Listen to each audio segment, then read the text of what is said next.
we are focusing on Google, specifically its CEO, Sundar Pichai, who is, he's sitting at the absolute epicenter of the most dramatic technological and financial boom since, the dawn of the internet? It really feels that way. Hmm. Our sources today, they give us this really unprecedented view into the strategic thinking, but also Chaotic. the existential panic. Exactly. That's driving this entire AI gold rush. Yeah. That's right.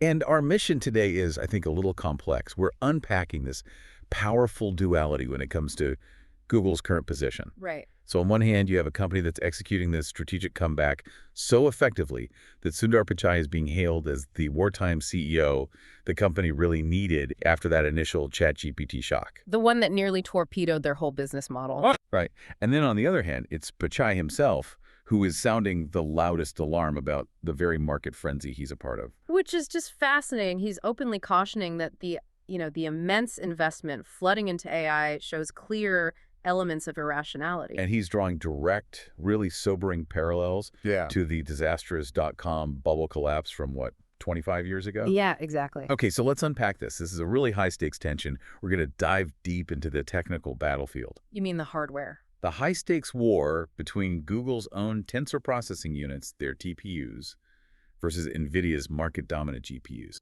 This is a fight for the future of computation itself. It really is. And from there, we'll follow that intense competitive sprint for AI model supremacy. We're looking at Gemini 3, GPT-5, and even the geopolitical rivals, right? Like China's Ernie 5.0. And we'll wrap it all up by analyzing the massive financial, ethical, and frankly, security risks that are driving this entire aggressive shift. And the key takeaway we want you to walk away with is that while Google is absolutely all in on AI supremacy, the CEO himself is deeply concerned that this entire market could just crash under the immense costs and the inevitable real-world friction of deploying this powerful, yet, let's be honest, flawed technology. Let's start right there with that stark warning. It is just...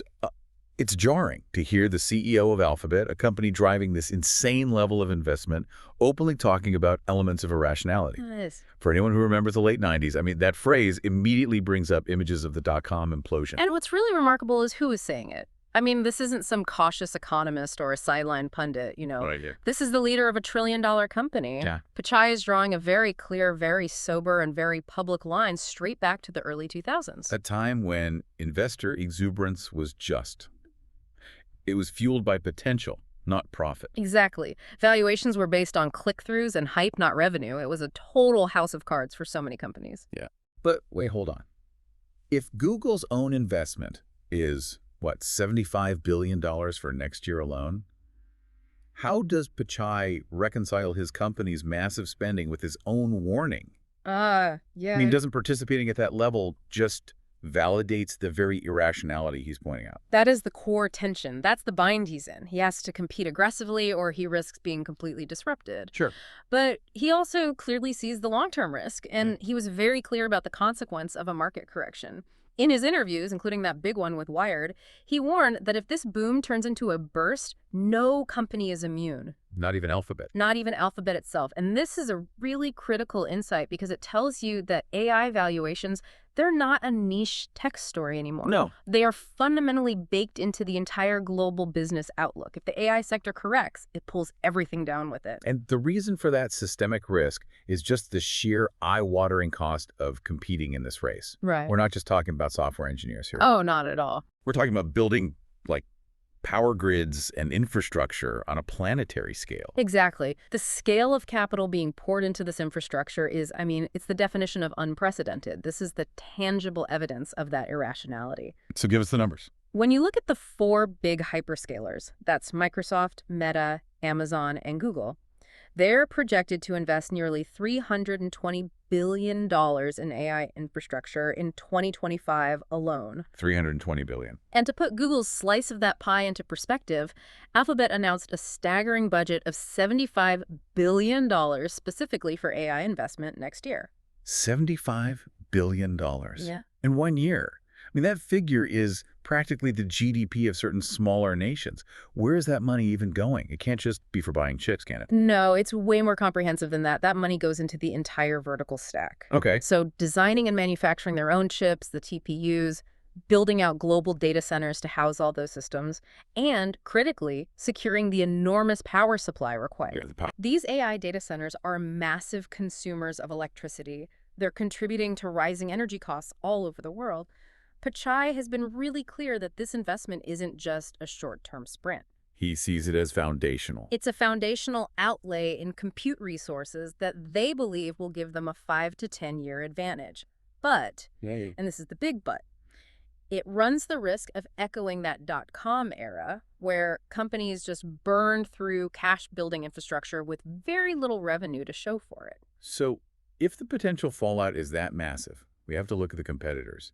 This existential financial pressure must be hitting Google's most visible rival, OpenAI, with just staggering force. It absolutely is. I mean, OpenAI is the darling of the market right now, but their financial requirements are. Right. They're almost fictional. Fictional how? The company is expected to make an impressive $13 billion in revenue this year. That's great. Okay. But internal documents cited in some of our sources indicate they need to make over $1 trillion in the next decade just to cover their projected costs. Hold on, say that again. Yeah. Over $1 trillion. A trillion with a T. Let's just pause on that for a second. That is a truly shocking financial requirement for a software company that's only, what, a few years old in its current form? That's more than the entire U.S. infrastructure bill. How is that possible? It's the cost of compute and scale. Right. They're chasing the AGI moonshot, right? General intelligence. To get there, you need exponentially more high-end chips, more power, more cooling. The cost curve just goes vertical. It's terrifying. They're constantly pushing for larger, more capable models, and it means their profitability timeline is extraordinarily long and tenuous. It puts huge pressure on their partnership with Microsoft. And you can see that pressure translating into their strategy, right? Yeah. It seems to be pushing them away from pure research and more toward immediate product monetization. Precisely. OpenAI CEO, Sam Altman, he reportedly declared an internal code red recently. Another code red. And the order was crystal clear. Refocus all staff on immediate incremental improvements to the ChatGPT chatbot and the core API experience. All the urgency. The urgency comes from the realization that these large language models are rapidly becoming commodified. What ChatGPT offered 2 years ago that was so magical, it's now becoming standard. So their unique selling proposition is shrinking every day. Exactly. They need sustainable revenue streams now, which means aggressive product development and, maybe even integrating product discovery experiences directly into the chat interface. And meanwhile, you have other competitors who are sensing this fragility at the front runner, and they're adopting vastly different and maybe smarter financial strategies. Take Anthropic, another Tier 1 LLM provider. Right. Sources indicate that Anthropic claims it's on track to turn a profit significantly faster than OpenAI. And this highlights a really critical divergence in strategy. So while OpenAI is chasing the trillion-dollar, do everything for everyone app. Anthropic is carving out profitable, high-value niches. And how are they doing that? I mean, how does a company like Anthropic appeal to a high-value niche, like programmers, for instance, faster than OpenAI can? What's different? It really comes down to reliability, context, and a philosophical approach. Anthropic built its models, like Claude, with a focus on something they call constitutional AI. Constitutional AI. It's basically a set of principles designed to make the output predictable and safe. For programmers, this translates into models that are less prone to hallucination in complex coding tasks. Which is huge. And they can handle extremely long context windows. We're talking 200,000 tokens or more. That is essential when you're feeding an entire code base into an AI to debug it or modernize it. So that predictability and that deep capacity make them a much stickier, higher value tool for professional use than just a general purpose chatbot. Exactly. That focus leads to higher margins and a much clearer path to immediate profitability. Okay, let's turn to the other side of this duality now. Google's strategic comeback. To really understand their current aggression, I think we have to start with the origin of the panic that forced Pichai's hand in the first place. Absolutely. The initial phase of this whole saga began in late 2022. Internally, it was dubbed a code red. Right. And this wasn't just a business threat. This was an existential crisis. I mean, here's the company that literally invented the foundational technology, the transformer architecture that powered ChatGPT. And they got blindsided.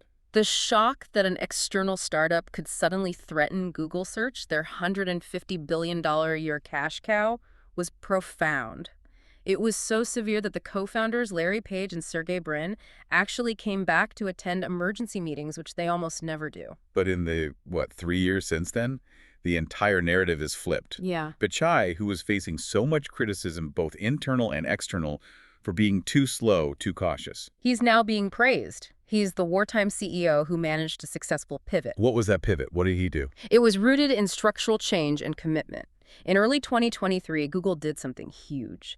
They consolidated their two major AI groups, Google Brain and DeepMind, under a single leader, DeepMind CEO Demis Hassabis. And that move centralized talent. Eliminated redundancy and allowed for this rapid, unified development of the Gemini model family.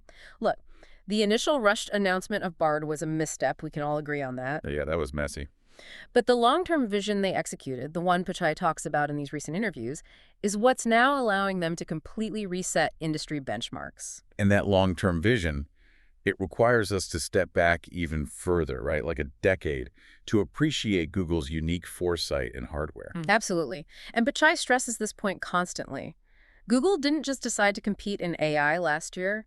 They began investing heavily in foundational computing infrastructure, specifically their Tensor Processing Units, the TPUs, 10 years ago. Decade ago. They saw the coming need for customized silicon to handle the massive matrix multiplications that neural networks require, long before the current AI boom made that obvious to everyone else. And they were also making these other long-horizon, risky bets. Like quantum computing. It demonstrates a commitment to deep technological progress, not just, iterative software updates. And that deep groundwork is why they are now capable of these major measurable successes. So let's look at Gemini's performance, starting with the November release of the third generation. Gemini 3 just immediately moved the needle. Industry benchmarks, widely reported everywhere from the Wall Street Journal on down, named it the most capable AI chatbot available. And the anecdotal praise was just as significant. Right? Oh, yeah. I mean, when Salesforce CEO Mark Benioff, a guy who sees all the cutting-edge tech, publicly states that on Gemini 3, everything is sharper and faster, and then adds that very potent line, "I'm not going back to ChatGPT." That's a massive endorsement. It's huge. It signals a fundamental, measurable leap in capability that rivals are now struggling to match. But let's keep that reality check firmly in place.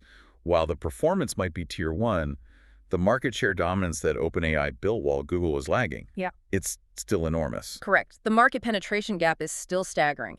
According to StatCounter data from November, desktop and web usage of ChatGPT still commands a massive 78% of the U.S. market share. 78%. And what's Gemini at? A modest 3.3%. The challenge for them isn't performance anymore, it's user habit and entrenched familiarity.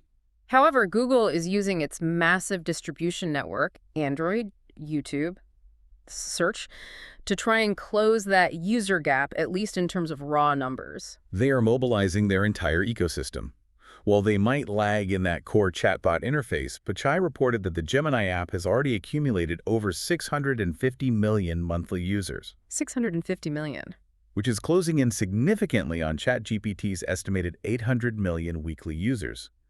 And data from Sensor Tower shows that in global app stores, Gemini downloads actually surpassed ChatGPT in September. How? Aggressive bundling and feature integration, like the ability to generate images directly in the app, the momentum is clearly shifting. And this shift is really being driven by Pichai's core philosophy, which he's repeatedly outlined, that AI isn't a product line. It's the new foundational layer of everything they do. He calls it a horizontal technology. Think of it like electricity or the internet itself. It doesn't just apply to one appliance. It powers everything.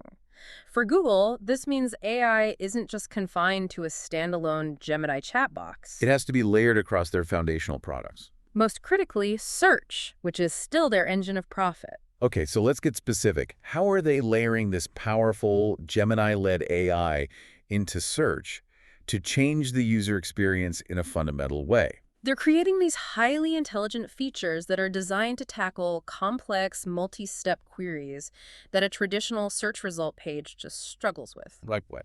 First is AI mode in search, which gives you comprehensive, summarized answers based on multiple sources instead of just a list of links.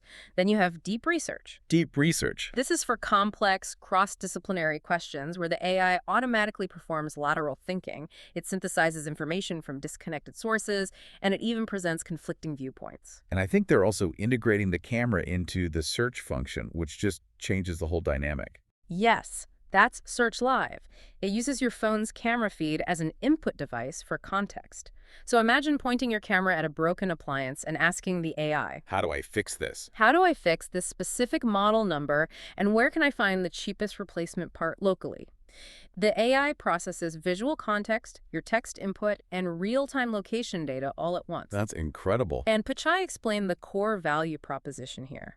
It's connecting users to what they're looking for in the world with richer context, and it vastly reduces the time it takes to go from a question to a solution. And this rapid integration, it leads to that bold agentic vision where Gemini evolves beyond just a Q&A box into a universal assistant that can actively execute tasks for you. That's the ultimate trajectory. Google isn't just aiming to answer questions. They want Gemini to act as a sophisticated, personalized agent that can automate complex routines. And they're pushing this not just in text, but in creative models too.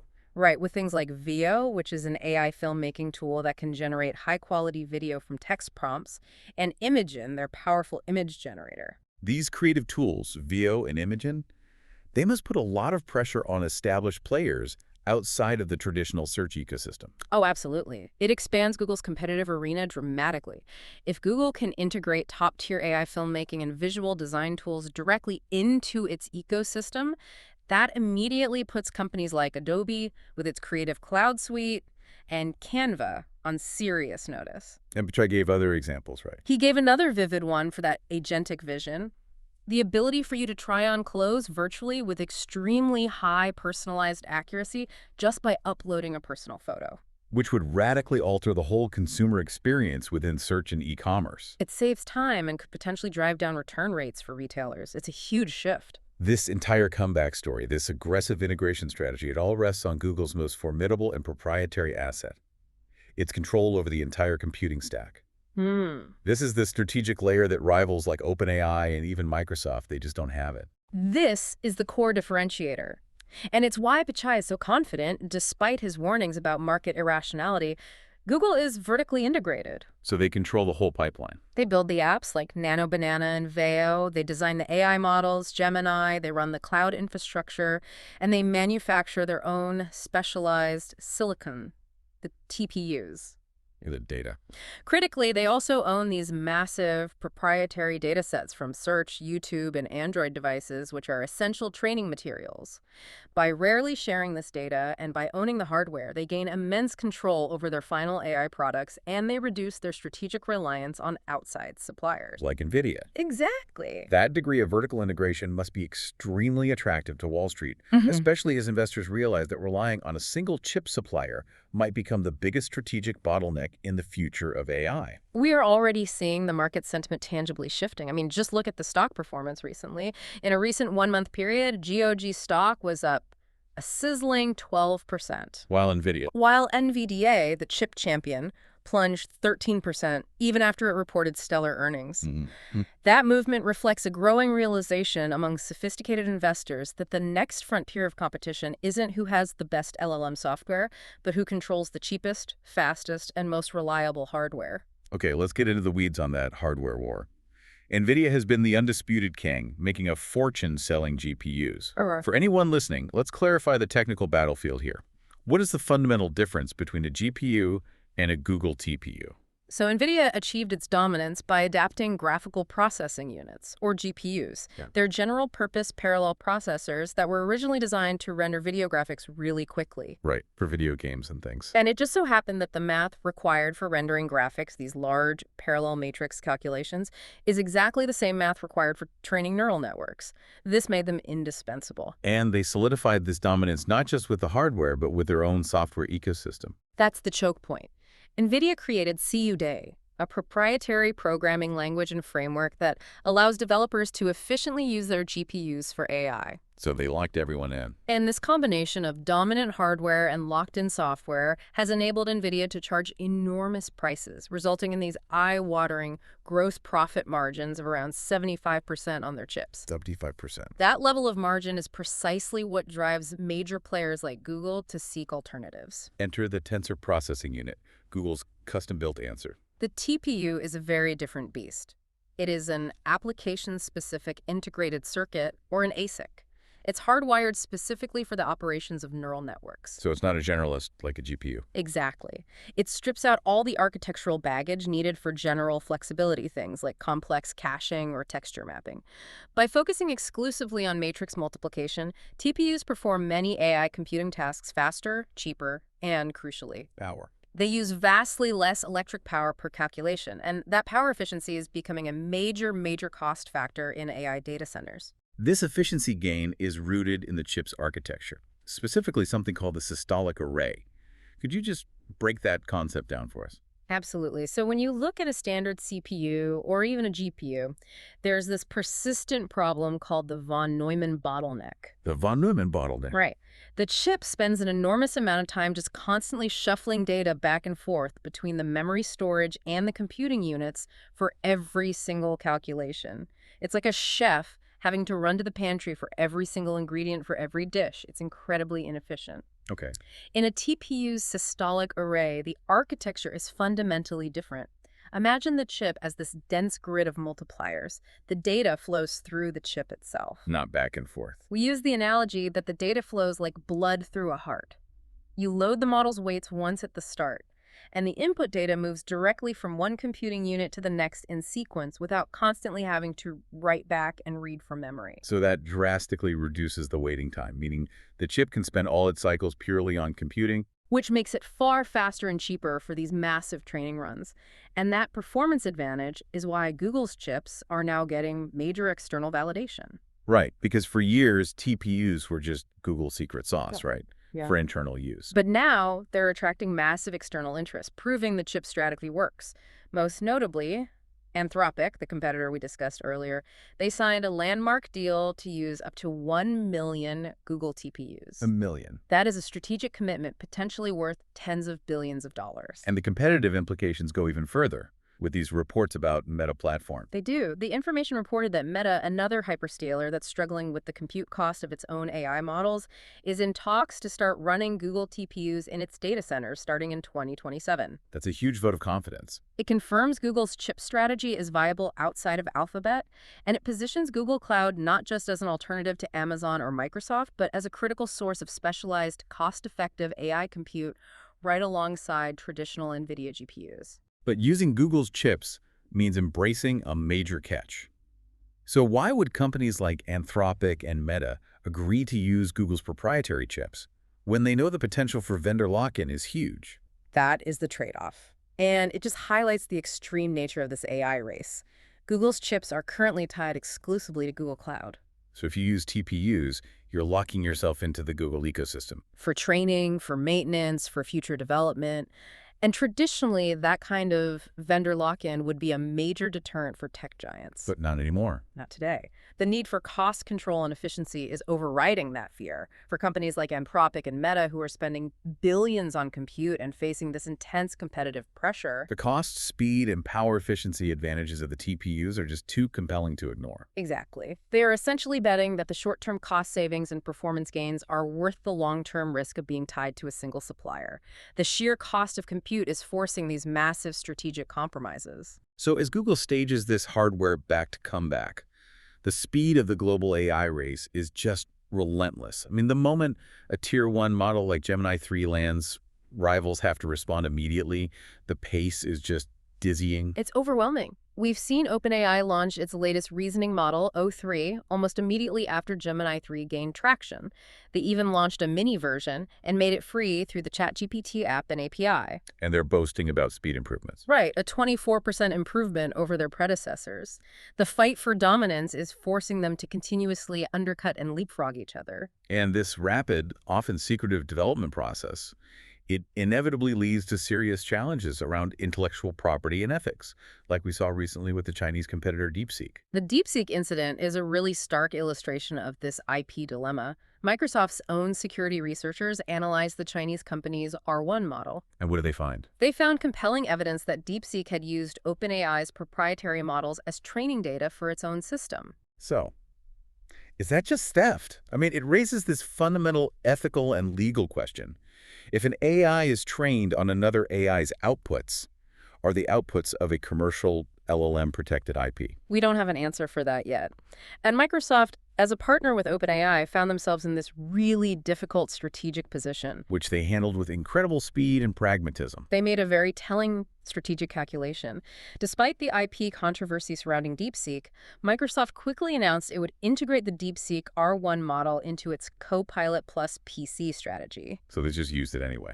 This decision underscores the fierce imperative to stay at the absolute cutting edge.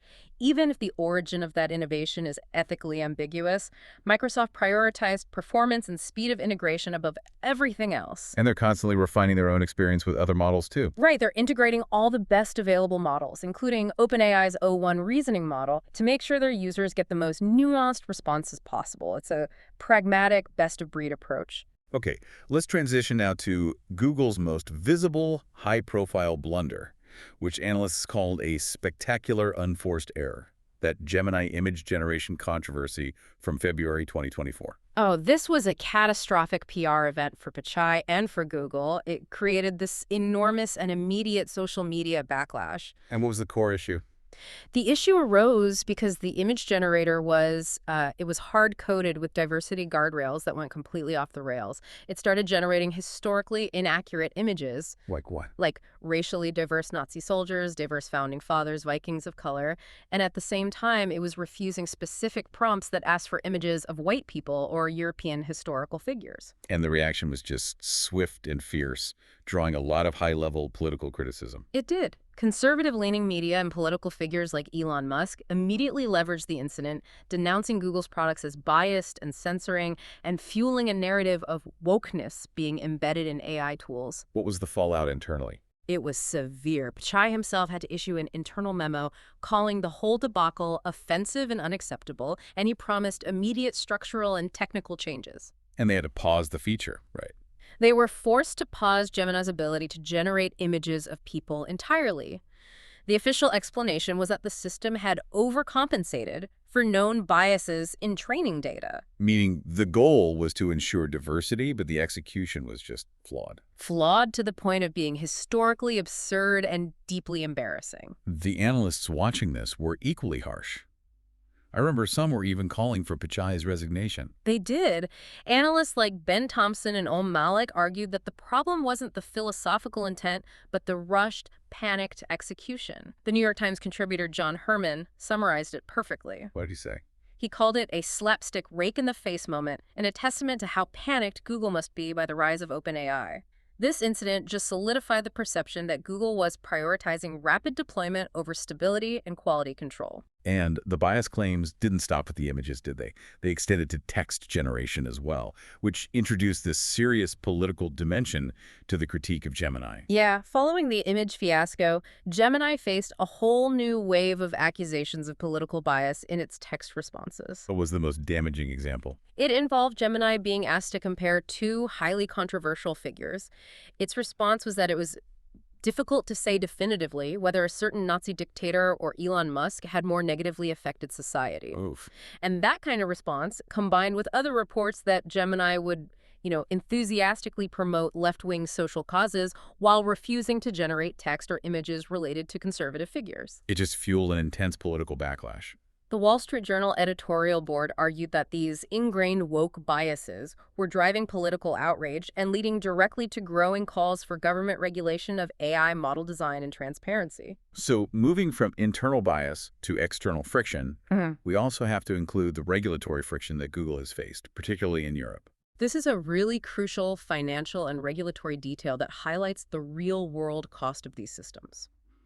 Google faced a substantial fine in France. A €250 million penalty. And what was that for? For failing to inform news publishers that their content was being systematically used to train models like Gemini. European regulators are taking an extremely hard line on copyright and content usage. They're demanding transparency and fair compensation. So this fine demonstrates that the cost of building these models includes not just billions for chips and power, but potentially billions more in fines and licensing fees worldwide. Okay, finally, let's look at what is maybe the most critical, unintended consequence of rapid AI development: the emergence of the AI versus AI cybersecurity battlefield. This is where it gets genuinely terrifying. Anthropic reported a shocking case involving Chinese state-sponsored hackers. And what were they doing? These sophisticated actors were using Anthropic's own Claude tools not just for advice, but to autonomously automate between 80 to 90% of a September hacking campaign. A campaign targeting who? Major corporations and governments globally. Wait, 80 to 90% automation? That means the human hacker was essentially just cliffing go, and the AI did all the heavy lifting. Precisely. Anthropic believes this is the first documented case of a large-scale cyber attack executed without substantial, consistent human intervention. That's a dramatic and terrifying shift. It means AI is being used as an active, autonomous agent to execute reconnaissance, code generation, and payload deployment. The battle is shifting to AI agents fighting AI agents, often with no humans in the loop at all. Which forces companies to fundamentally rethink their entire cyber defense strategies, like overnight. Yeah. And these high-stakes incidents, they stand in contrast to some of the less threatening but still very public advertising blunders that just highlight the inherent flaws in Google's aggressive rollout. Right. These are the friction points of rushing to market. Take the Dear Sydney commercial Google aired during the 2024 Summer Olympics. I remember that one. It showed a father using Gemini to generate a fan letter for an athlete, and it immediately drew backlash. Critics argued the ad was celebrating the replacement of authentic human expression with a bland, AI-generated proxy. And Google had to pull it. They were forced to withdraw the commercial from rotation entirely. And their high-profile Super Bowl ad wasn't immune from public scrutiny either, was it? It showed that factual accuracy is still a real struggle. No, it wasn't. Google aired 2 commercials promoting Gemini during the Super Bowl. One, called 50 States, 50 Stories, quickly drew public attention when people on social media spotted a factual error in the Wisconsin segment about a Gouda cheese statistic. And they had to scramble to edit it after it had already aired. Worse than that, The Verge reported allegations that Google had faked some of Gemini's impressive outputs in the commercial by plagiarizing or slightly altering text that already existed on the web. So these highly visible blunders just illustrate the huge risks of rushing to advertise and integrate this technology before it's completely reliable and verifiable. Okay, we have dissected Google's really remarkable and contradictory position today. Let's try to bring this analysis together and synthesize the core takeaways for you, the listener. The central tension is, I think, just unavoidable. On one hand, Google is executing a masterful, full-stack, hardware-backed comeback. They have successfully pivoted from a moment of crisis. Gemini 3 is now a Tier 1 LLM, no question. And they're backing this with huge commitment, $75 billion in 2025 alone. And their proprietary TPU chip strategy is now attracting massive external demand from giants like Anthropic and Meta, proving its technological superiority in specialized tasks. Yet this successful comeback is all happening inside a market that Pichai himself recognizes is operating with irrational exuberance. The financial pressures are immense, especially for competitors like OpenAI, who are facing a $1 trillion revenue requirement over the next decade just to keep the lights on and continue scaling. And crucially, the competition isn't a simple duel anymore. The challenge is now multifaceted. It's coming from all sides. Right. You have specialized players like Anthropic carving out these highly profitable niches with coders. You have cost-effective alternatives like DeepSeek and geopolitical challengers like Baidu pushing models like Ernie 5.0. It's a war of attrition, scale, and specialization all at the same time. And the difficult, enduring lesson here is that this speed and ambition, it comes at a cost to safety and stability. The struggle to balance rapid deployment with diversity, safety, and factual accuracy is constant. And that leads to these high-profile ethical controversies like the Gemini image fiasco, significant regulatory fines like the one in France, and major security threats like that state-sponsored cyber attack that was 80 to 90% automated by AI. And this is where we want to leave you with our final provocative thought. The sources today highlight that Google is pouring billions into AI to avoid being disrupted, yet their focus is inherently split. It is. They have to fund the long-term foundational research that decade they spent on TPUs and quantum computing, while simultaneously being forced to win the immediate competitive product wars with rapid Gemini releases. And Pichai himself said that some ideas transition quickly, while others just take time. Right. And the current models, as powerful as they are still largely predictive engines. They're very sophisticated pattern matchers that produce what some critics dismissively call statistical word salads. So the truly foundational research that shapes the next 25 years. That will involve moving beyond statistical correlation to building systems that can truly model cause and effect, possibly using techniques like symbolic AI or advanced reinforcement learning to understand the world in a more human-like, robust way. So given that split focus, how will Google and its rivals manage the conflicting demands of dominating the current short-horizon chatbot war while also investing the necessary resources into that deep, disruptive research needed for true breakthroughs? That tension between the quick returns and the slow, expensive fundamental research, that remains the ultimate strategic challenge. Something to mull over as the AI race speeds up, driven by billions of dollars and guarded by proprietary chips. Thank you for joining us for the deep dive. We'll be back soon with more critical context.